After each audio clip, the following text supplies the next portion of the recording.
যে ট্রাক হচ্ছে কদমশিলানের থেকে আসছিল আর বাইকটা ওয়ালিয়ার দিকে থেকে আসছিল। আসার পরে দেখি যে 3টা লাশ ট্রাকের সামনে শুয়ে আছে। 2টা মানে বাঁচে ছিল, মানে কোনো রকম নিঃশ্বাস যাবো করতেছে। দেখার পরে নিজেকেও কন্ট্রোল না করতে পারে, পরে ওখানে দাঁড়াই থেকে দেখতেছি লোকজন ভিড়ে গেছে। তারপরে একজনা আপনার অ্যাম্বুলেন্সে করে মানে মোটরসাইকেলে করে একজনাকে হাসপাতালে নিয়ে যায় আর 2জন ওখানেই মারা যায়। এটুকাই আমার দেখা। আর হাসপাতালে নিয়ে মারা গেছিল। আর রাস্তায় যাইতে যাইতে একজন মারা গেছে, ও আবার ব্যাগ নিয়ে আসে, আবার 3জনা পুলিশেরা আবার হচ্ছে বাড়িতে নিয়ে চলে যায়। রাবণ আর স্বপন ক্লাস 10-এ পড়ে।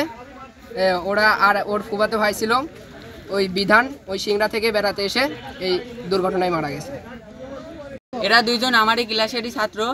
তো এরা মোটরসাইকেল চালানো শিখছে। চালানো শেখার পরে আরেকজন আত্মীয়র মোটরসাইকেলতে চালিয়ে আসি এই তো মারা গেল, রাস্তায় বেড়াই মারা গেল। 2জনকে পেয়েছি মরদেহ এবং আরেকজন হাসপাতালে যদি প্রতিমধ্যে পেয়েছি, তাকেও আমরা পেয়ে গেছি।